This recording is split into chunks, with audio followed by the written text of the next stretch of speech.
All right, 7:30. Let's rock and roll. I do have the chat open. So if you are here, if you're not hearing me, please let me know. You guys always do, but it always seems to be an issue.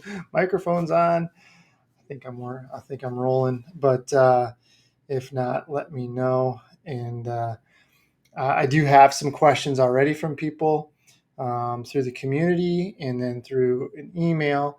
So I do have some to get us going. But if you have questions, feel free to ask away. I will get to everything that I can and that makes sense for the discussion.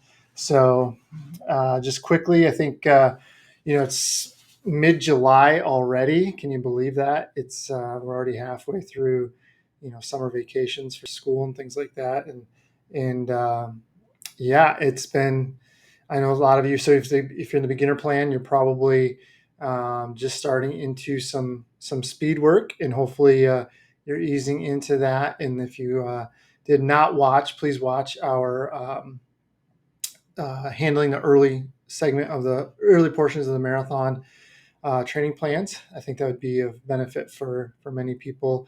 Take a look at the training in the heat as well. We did a few weeks ago, maybe a month or so ago now. But yeah, take advantage of that. And then if you're in the advanced plan, you've been doing speed for a while now. If you're doing like say a October marathon, you're probably well into it now.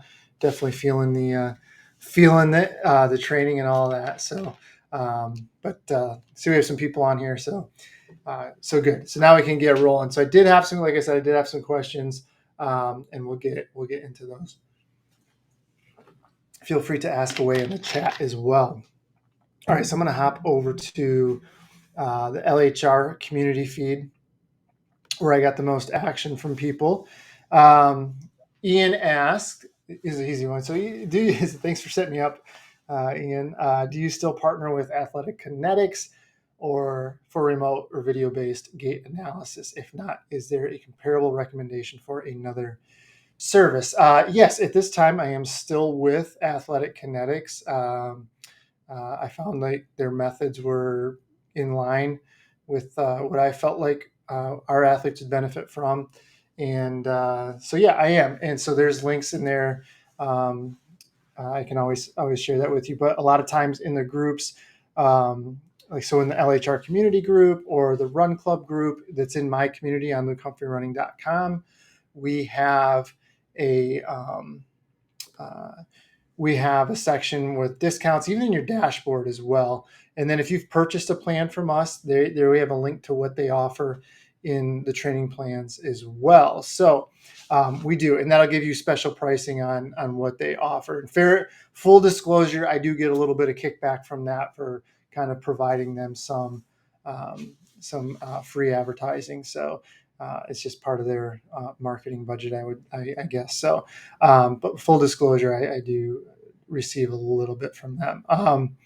But on that note, so I've actually signed up for some courses to take on gait analysis through Run DNA, and I am going to. I just started like literally in the last week, so I need to add anything else to my plate. But I did. It's self-study, so I mean I have a fair amount of not knowledge, but I understand a fair amount about biomechanics. So I think this would just kind of make it official, and that's something that I could do. And I wouldn't mind having some of my coaches being certified in that as well, and maybe talking to them. So I think we will in the future be offering that more in-house, and they've even talked about doing a certification as well. So it's not anything that would be unexpected in that case. So, but yes, I do offer them through Athletic Kinetics. So take advantage of that if that is what you're interested in. So I've heard good feedback from our clients. They did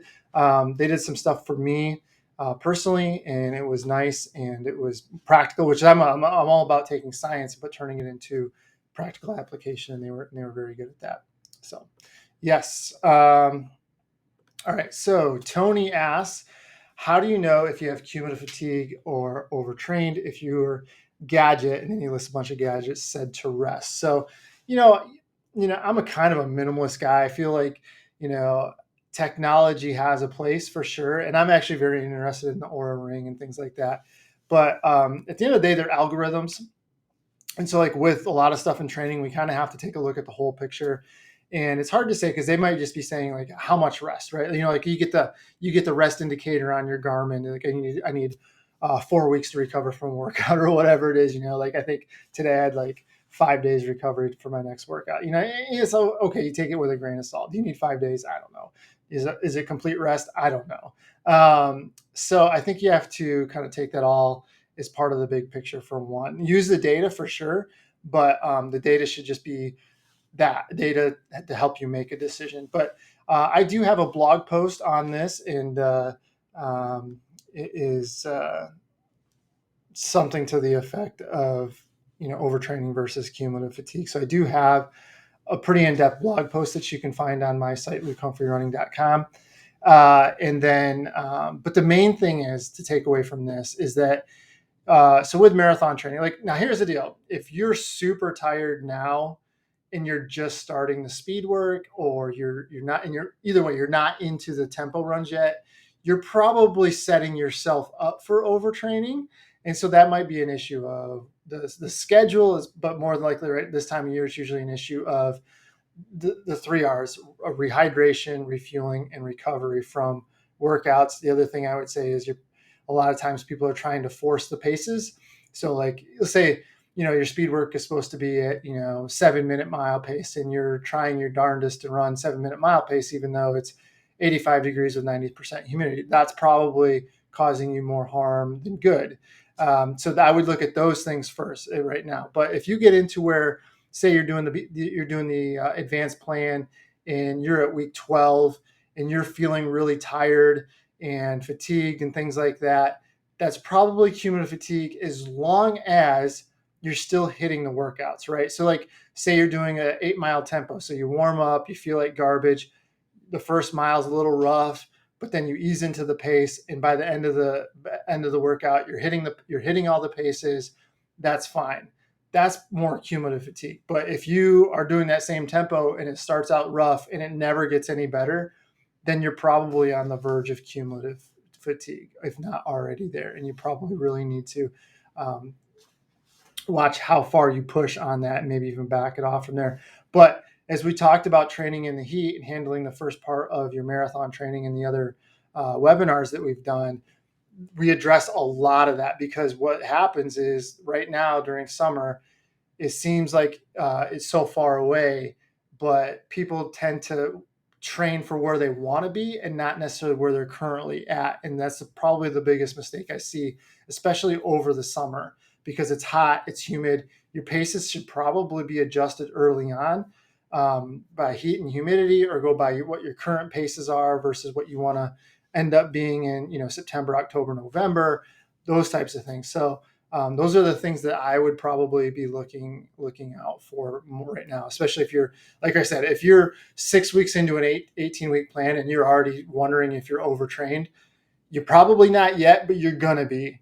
You're definitely going to be in the next month or so. So just take that to heart. All right.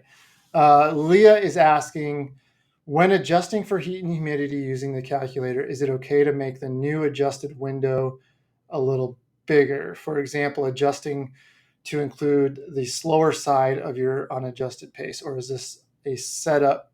Is this a setup to overrun the intervals? I got to admit, I'm not 100% understanding what you're asking, Leah.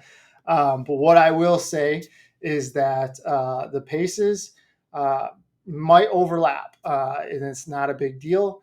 Your speed and stuff, everything's going to be adjusted based on our calculations, right? So like when you plug your time into Final Surge and it spits out all that numbers, and then you go ahead and adjust on that, it's going to be based off our calculations initially. So will you get some overlap? Probably, especially more like in the easy, moderate, maybe the long run ranges, because you have such big ranges there, right?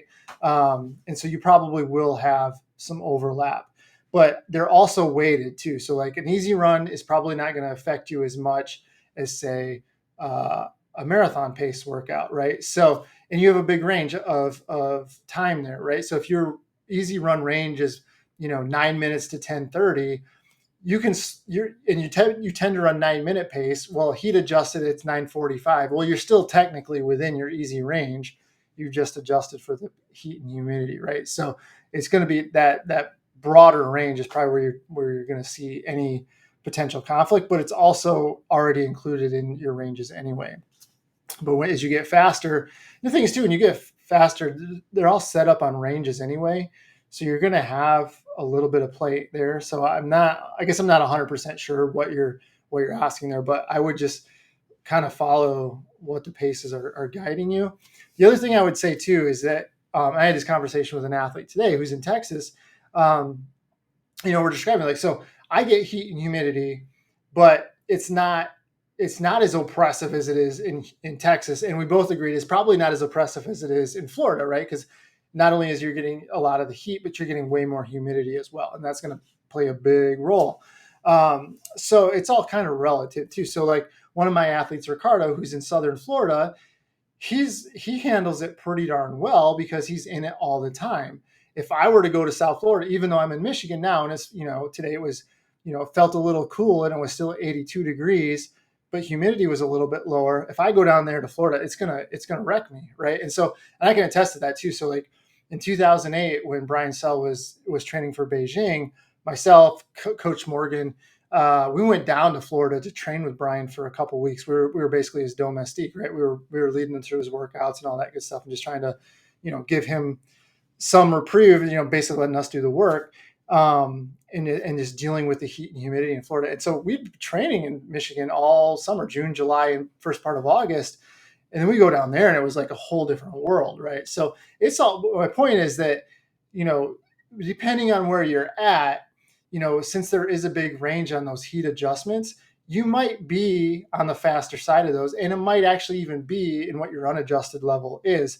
The point is you just have to make sure that you're adjusting in some fashion, and then letting your effort do a lot of the guidance as well, right? So it's not going to be perfect, but it's going to give you a good idea. And overall, what we'd say is that, like, if you start training and it starts getting hot in June and you're really not acclimated, you're going to be on the slower side of that. But by July and August, you're in the same weather. Ideally, you're acclimated, and those paces have just naturally gotten faster. So that's what I would hope to see, and that's how I would really use the heat and humidity adjustments. And just know that if you're in that environment all the time, you're going to be adapted much more than somebody like me who, even though it's summer and we get days that it's 90 degrees, there's a lot of mornings that it's still in the 50s too, right? And so it's not 90 until 3 o'clock in the afternoon.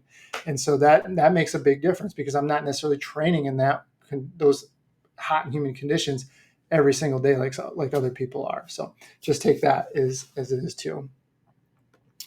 All right, and then Jill asks, how important is it to stay in long run pace versus easy pace for long runs? It's often my only chance to run with friends while I'm training. I don't want to stress about the pace, but just keep it conversational. So big picture, it probably doesn't mean a whole lot of difference. But I will say this, that I'm a huge advocate of, if you want to run faster, the long runs will need to get faster as well. And that's up to a certain point. So Jill, I don't know what your goal time is, but if you're trying to run 3:45 or 3:30, probably not a big deal. Enjoy your time with your friends.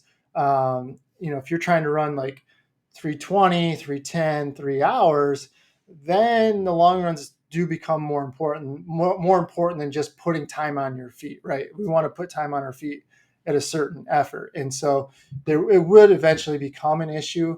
But if I don't want to necessarily take away from that either, because I agree. Like I have like today we adjusted workouts because we had a guy want to do a workout with us, and he hasn't worked out in a long time, and so we just kind of compromised and met in the middle. And so I get it, right? You just do what you can. You don't want to rock the boat really. So I think for now, as long as your workouts are going fine and you feel pretty confident, then just keep those long runs with your friends at a conversational pace.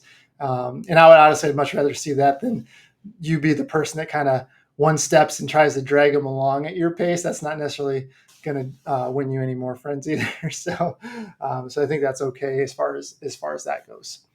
I guess too, I would say maybe like if you wanted to even like kind of treat it like a cut down. So maybe you run with them for the first third to the half of the run, and then just kind of tell us, say, hey, listen, I'm gonna ratchet it up from here, and I'm gonna try to run the second half a little bit faster. That maybe you can do something like that, and you don't have to do it all the time, but if you really want to have a long run that you're kind of getting after it a little bit, then maybe do something like that, or something like that. Okay, so that was all the questions from my group there. So again, if anybody has questions, feel free to ask in the chat. Otherwise, I will move on to Renata's questions that she emailed me. And I don't know how well these are going to be answered but they are intriguing questions. So maybe get you guys thinking a little bit too here on this. So she asked me a few questions here. So one, intensity versus mileage. What are the pros and cons of having high mileage weeks with less intense days? For example, 100-mile weeks with 2 workouts a week versus having a less overall mileage but with more workouts. For example, a 60-mile week with 3 workout days. Okay, so let's hit that one first. So I think a lot of this is actually pretty individual, right? So I've had people with success the first way, the 100-mile weeks with 2 workouts a week. And then I've had people run just on the advanced plan, run well under 3 hours, right? So it can definitely be done both ways. And to me, it depends on who you're talking to. They're both pretty high volume weeks, right? It's just when I think of 100-mile weeks, I'm thinking of people who are running, trials, qualifiers, and things like that. And so, I've made that statement in the past, and people have kind of gotten after me a little bit. But the reality is that in my coaching experience is that I can get people running 60 miles a week, 2 to 3. It might average out to 2.5 workouts a week. So 1 week out might be 2 workouts, next week might be 3 workouts, but it's not 3 every week per se. But we can get a lot done in that 60-mile weeks, because ultimately too, you have to balance, okay, how well is the person recovering? Are they doing anything supplemental to recovery? Are they eating right? Are they getting enough sleep? Are they fueling properly on their workouts? And so you have to take all of that into play. And so I think, it depends, right? Ultimately, it's going to depend on the person, right? And so, and part of her other to this question was that she's had success doing it the way she's doing it, but wants to potentially change. Not saying she's going to change, but just thinking about, what if this is a better option? And I don't know, right? Like, if you feel like you've stalled out, maybe it is a better way, but then it's not just about mileage and workouts. It's about how well you're recovering from that mileage and those workouts as well. Right. And so then to move on from there, does gender and age play a role here? And I would probably say yes. And she's saying that she's followed Dr. Sims for quite a while, and her research shows that women in their 40s tend to benefit more from intensity versus mileage. Pardon me. There's just a lot there, right? So one, I would say that would make sense because women tend to be better fat burners than men anyway. And so what that means is that they can run faster off of burning fat. And so that's a little bit of an advantage for women versus men.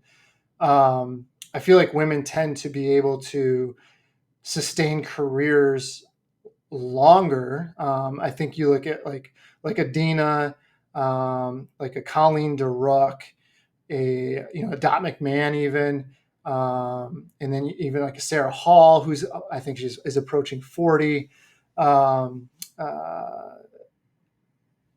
What's her name? Just won set the American record.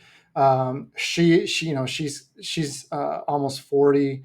So there's a lot of people in there that are still really good on the women's side, who are able to sustain careers longer than you don't see a lot of guys that are that age still performing at that level. And I mean, you can even go back to like Joan Benoit. I mean, she was qualifying for the trials when she was in her 50s, and just able to sustain it. Colleen DeRuck was another one. She was just unbelievable. I think she made the world champs team, and she was at least 45. I think she was like 47 or 48 when she made her last one.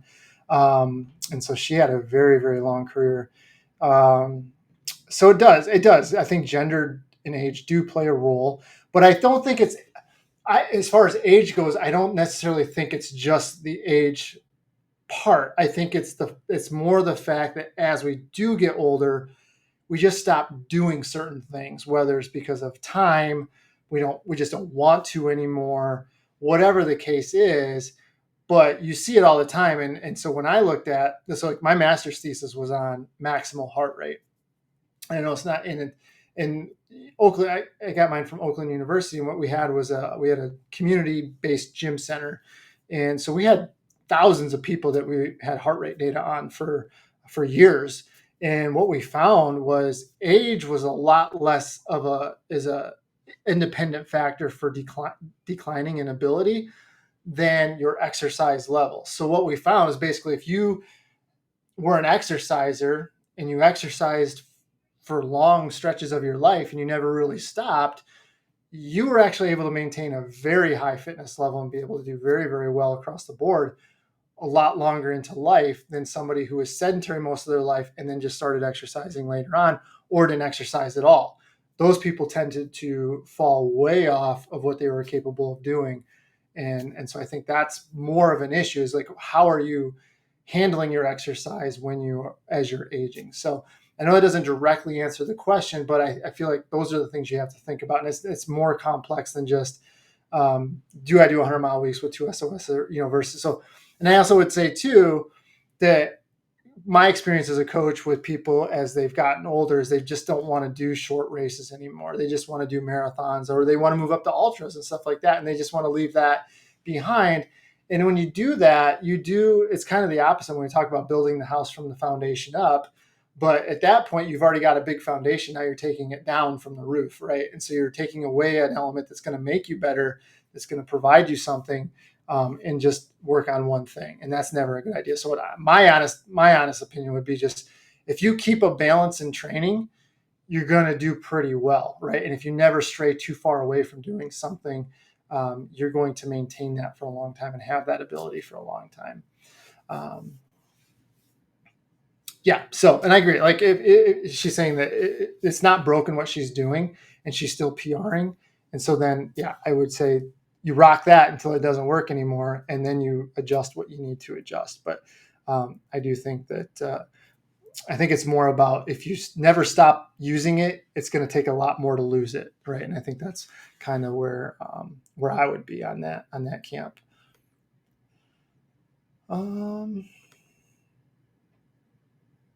Okay, and then another question from her. Let me see if anybody's asked anything. Okay. All right. So then Renata is asking, and this is an interesting question as well. And it might not be relevant to a lot of people in here, but I think it'd be interesting. So, true or false, doing speed on a downhill at high elevation will provide more benefits than running on the flat road or tracks? And she's saying this because she read in Dina's book that when she lived at altitude, her coach had her do speed on downhills. I live at 7,300 feet, and doing speed on tracks feels like I'm running up the hill the whole time. Lungs can't keep up with the legs.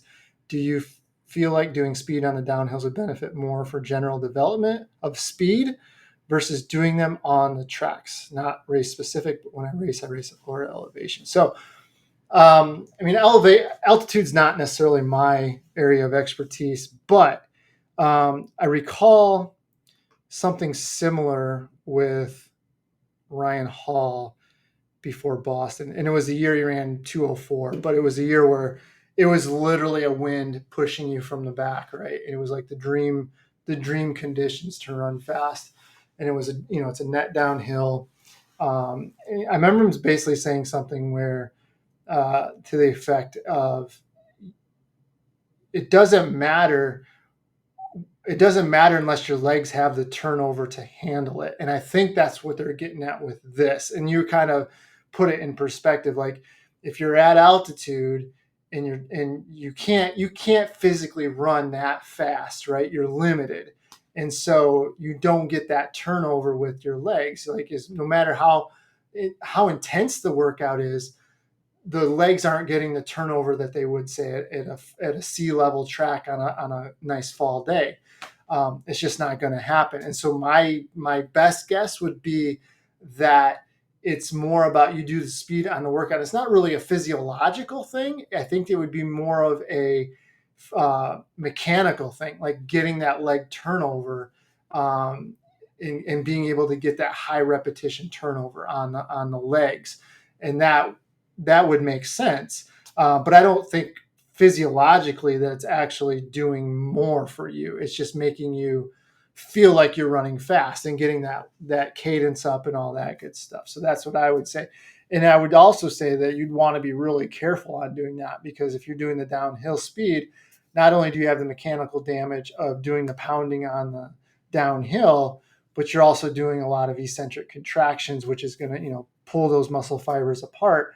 So you're going to have a lot more muscle soreness. So that's not something I would do every week by any stretch of the imagination. Like I would maybe once every 3 to 4 weeks do a workout like that. And then after a while, you could probably do it once every 2 weeks, but I definitely wouldn't do it every week. Even if I was in a speed segment, I don't think I would do it at a weekly event, right? I could do it once every couple of weeks, and then try to get down closer to sea level. I think once you get under 5,000 feet, I think a lot of that starts to go away. So if you go down even like 3,000 feet, find a place you could do a workout at, you probably feel significantly better. So, but that is a thing where like, basically, I think with Hall, he was basically getting to the point where, yes, it was windy, but if he didn't have the ability to handle that turnover that the wind was kind of forcing him to run at, especially going downhill, it wouldn't have mattered, and he wouldn't have run 204. So he had to have that turnover in order to be able to keep up with it. And that's where I think things are getting at with that. But physiologically, I just can't see where that's really doing anything more for you. I see it more as a mechanical thing. And so ultimately too, it would be of benefit to do that, because it is going to make you more resilient. You just don't want to overdo it as we go. So, all right. So all right, good. I do have some questions. I was looking at the speakers' questions, not my audience. So, all right, good. So hopefully that helps you out, Renata. But that would be my take on it. So let's see, Megan. I'm training for a race series at Elevation late fall. I have access to schedule 1 to 2 runs a week at Altitude Training Room. There's regular treadmills, Okay, awesome. I'm wondering which workout days would be best for the schedule Altitude Training Runs. Honestly, I think your easy runs would be the best, right? Because it's a low stress type of run, and then you can still get your paces that you want to do first. So I guess I would say easy runs at first, and then maybe try doing some race pace stuff there later on, just to kind of see what the adjustments would have to be from altitude to sea level, and see what happens there. So I see you followed up to that, and was thinking the best was easy run days. Yep. So we're on the same page on that, but not positive that's the right approach. Also wondering thoughts on incorporating cross training at the altitude room 1 or 2 days. Just I'm a running guy. I just would stick to the running. But if cross training is part of what you do, the only thing is it's just going to be more stress that you add on into the training plan. So you have to manage what stress you want to add on to that. And if you're already adding another stress from running at altitude, and it's not something you're used to, I would maybe back off for a while and just focus on being acclimated first, and getting that down and feeling comfortable with that training first before thinking about really adding anything else. So Jacob, I'm assuming this is Doc. Jacob, Jake, that's a question you just asked me. I coach you. So just ask me. Well, and I already said we'll discuss that when he gets closer to the race. So, all right. So, silly boy. All right. Will, I have been doing base training for 60 to 70 miles per week, and I am planning on starting the 14-week 70-mile week plan on July 31st. How much of a break would you suggest between base training and a 14-week plan, so I don't turn the plan into something that's too long? Well, so good. I'm glad you're listening to what I'm saying. So, Will, as long as you're doing base training, your general fitness is going to be pretty high. So it might not even have to be like a week off. It might just be, if you peak out at 70 during the base training, if you take like a couple days off during the week and just put in like 40-50 miles of just super easy running and make sure you're recovered, pick up the plan and then pick up the plan the next week, right? And then you just jump right into the training, and that should be fine, because you're not overly stressed from the base training. And that's the goal of it, is really to kind of build your mileage up, keep you at a high mileage, and space the workouts enough where you're really recovering well, but you're advancing your fitness, but at a slower rate. And so if you do that, I think you'll be okay. But Will, if you're still on here, I would like to know. So let's just say, like, if it's 4-week, if you did a 4-week base plan, I would just jump right into the plan. I would just jump right into the training. 6-week plan, maybe take like 2 or 3 days off, and then just your mileage back to what it was the second half of the week. So if you're running, 8-mile easy days, just run 8 miles the rest of the week and then pick the plan up. If you did an 8-week base plan, I would say take 2 or 3 days off and then just reduce that mileage by, let's just say 50% for the rest of the week, and then pick the plan up where you're going to start, and you just jump right into the plan, doing the workouts and all that good stuff. So, and that would be fine. And then just in that kind of week stretch, what I would do is just make sure you're staying really hydrated. Don't go crazy on summer food, all that good stuff, and just kind of have it as a reset period.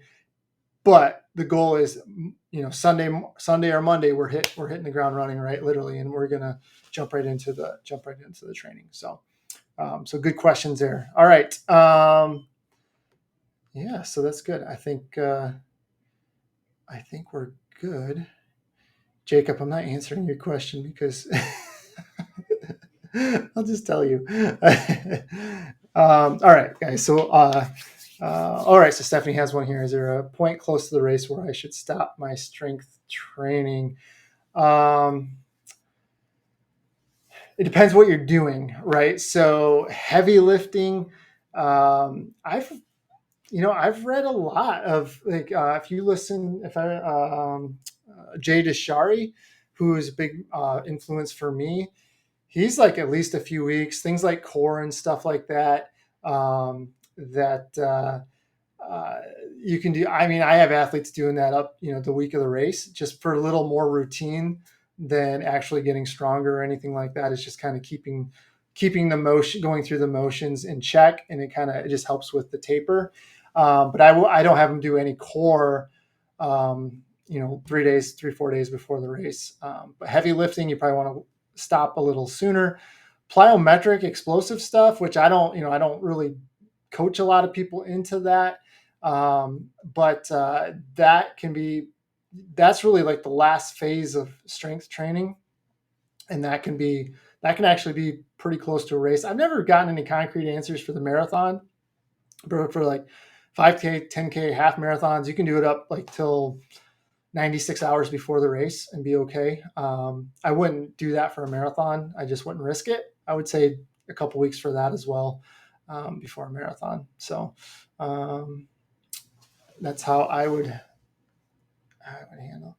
All right. So Renata, I got into a debate with another runner on what is heavy lifting best for runners. I am saying 3 to 5 weights, 3 to 5 reps. She's saying 10 to 12. Heavy. Well, it's not really about reps. It's really more about how much you're lifting per percentage of your body weight. But the higher weight you go, the less reps you'll be able to do. So if they're truly lifting a heavy weight, yeah, like 3 to 5 reps would probably be about as all you could do.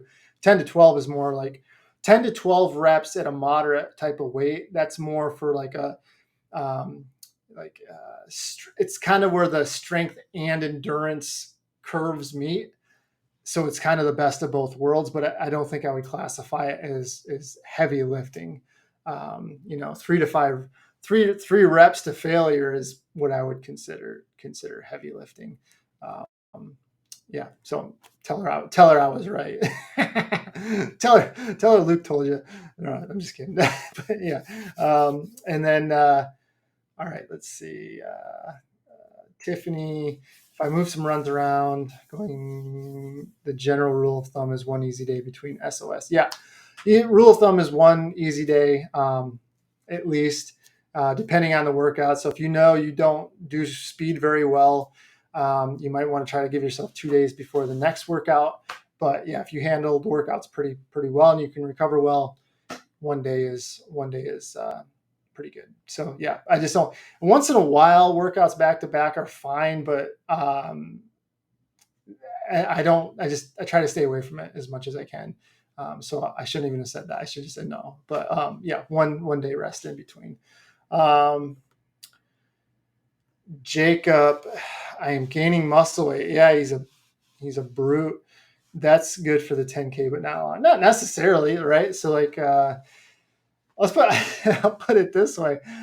I'm roughly the same weight I was. I'm a little heavier. I'm like 10 pounds heavier than what I was when I ran 214. So I'll say this. I'm the same weight I was in college.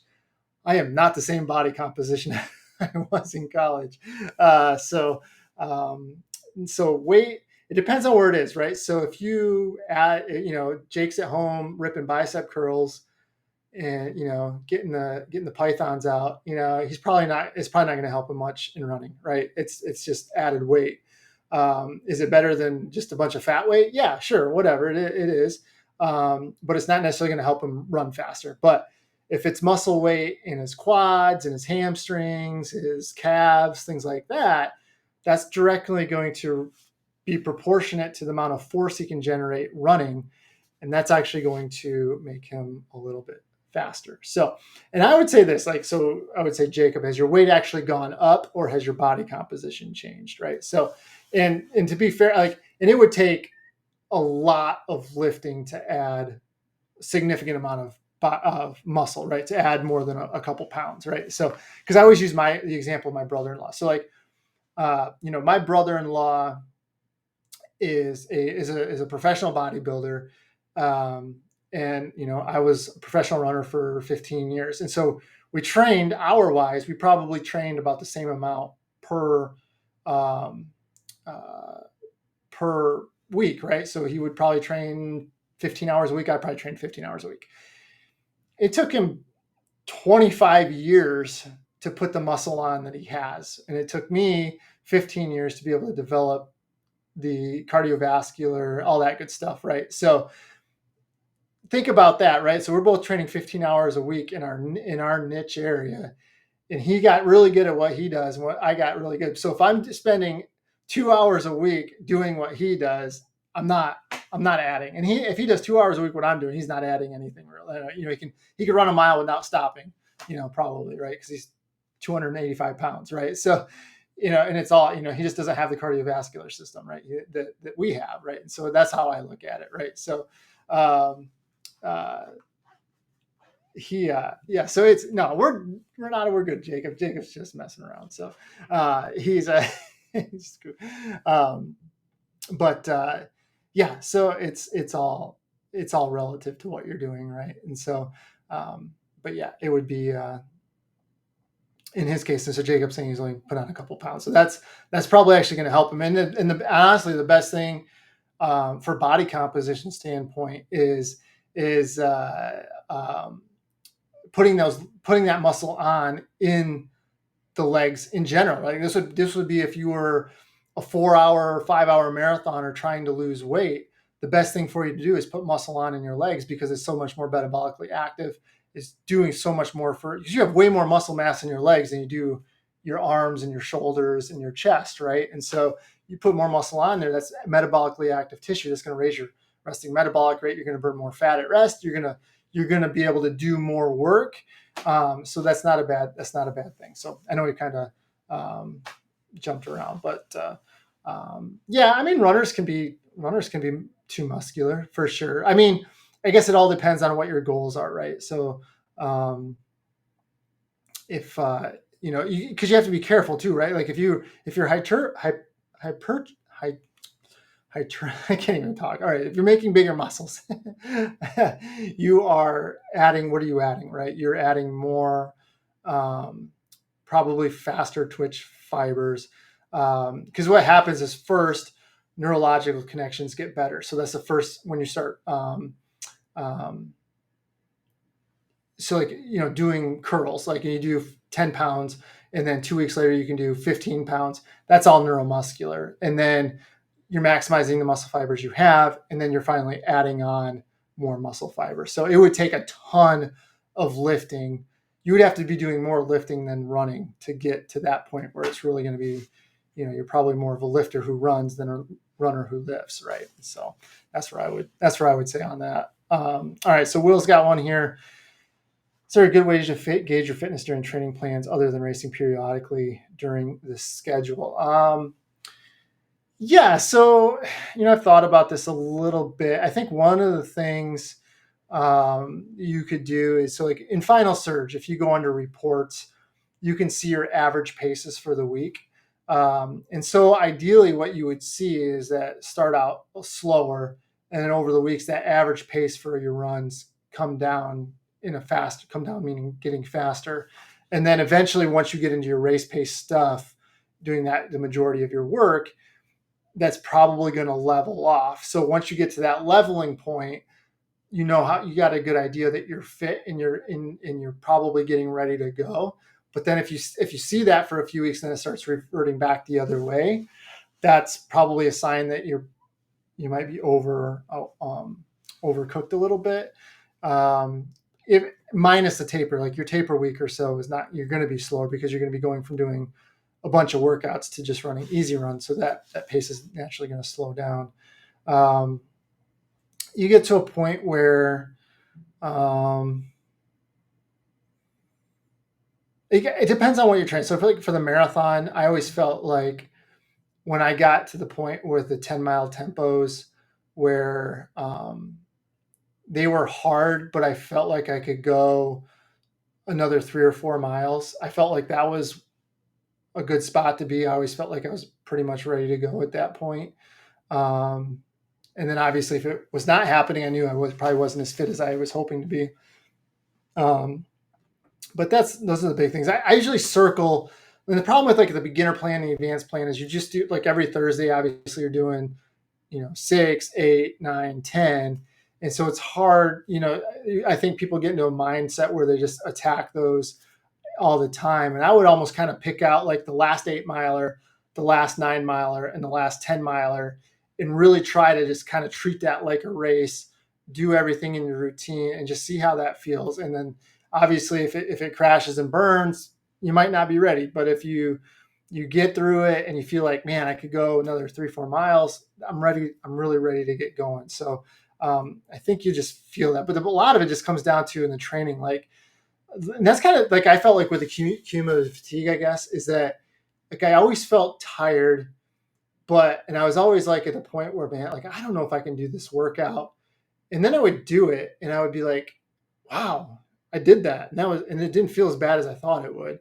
And when I got to that point, I knew I was ready to go. Right. And so you could do that. I do like for the marathon, like I like the simulator workout, doing a half marathon, like 3 or 4 weeks out and just seeing like if I can maintain pace for that whole thing, maybe pick it up the last 5K of the race. But I think a lot of it just comes from the day to day and just looking back through that log. And if you get down on yourself, just look back at what you were doing at like 6-mile tempos. And then now you're doing it 10-mile tempos. Right. And just kind of get that reassurance there too. But the average pace, if you're looking for just like a numerical type of thing or some kind of metric you can look at, I would say the average pace for your runs is a good place to start. There's other things. And actually because Renata's my algorithm person. She put our algorithm for our schedule search for me. And I got another one with training loads and training stress scores. And there are some things you can do with that. I would have to look at that more though, because I've really just kind of started diving into that. But ultimately, you can kind of use some metrics where you can kind of get an idea when you're ready to actually start racing and go from there. But I'd honestly have to look at that a little bit more. I couldn't give you a specific answer on this one. So, all right. All right. So let's see. All right. Good, Will. All right. So I think 8:15 It's pretty good. 45 minutes is a good place. So if there's nothing else, we'll do last call on questions. And if not, um, I hope everything's going well for everybody. Um, we are getting through swim club life this summer, so our daughter is swimming, and that is a time-consuming thing. Oh my gosh, it's crazy. I don't know if your kids swim or not, what they do, but man, she goes to practice basically from 9:30 to 12:30. And then if she has a meet, she goes to practice. She still goes to practice in the morning, and then we usually got to be the meet by like 3:30. The last meet we didn't leave till after 9 o'clock. It was like holy cow, but tough. But she only got one meet tomorrow, and then she got the finals next week. So then we'll give us 6 weeks, and then her grandfather decided to buy a travel trailer, and they're going to the Upper Peninsula for a week. So I don't know what's going to happen. They might just.